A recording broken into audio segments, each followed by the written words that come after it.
జనవరి 15వ తేదీన జీవముగల దేవుని మాటలు. మార్కు సువార్త 10వ అధ్యాయము 28వ వచనం నుంచి 34వ వచనం వరకు. పేతురు, ఇదిగో మేము సమస్తమును విడిచిపెట్టి నిన్ను వెంబడించుదామని ఆయనతో చెప్పసాగెను.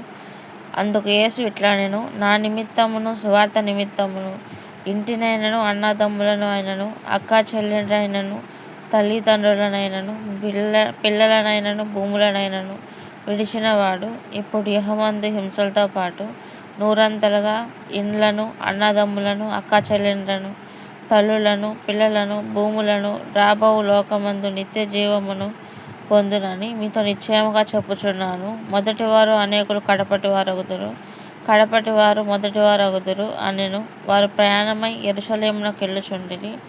యేసు వారికి ముందు నడుచుచుండగా వారు విస్మయమొందిరి, వెంబడించువారు భయపడిరి. అప్పుడు ఆయన మరల 12 శిష్యులను పిలుచుకొని తనకు సంభవింపబో వాటిని వారికి తెలియజెప్ప ఆరంభించి, ఇదిగో మనం యెరూషలేమునకెళ్ళుచున్నాము.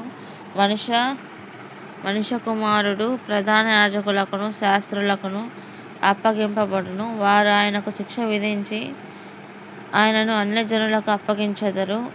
వారు ఆయనను అపహసించి ఆయన మీద ఉమ్ము వేసి కొరడాలతో ఆయనను కొట్టి చంపెదరు. 3 దినములైన తరువాత ఆయన తిరిగి లేచునని చెప్పెను.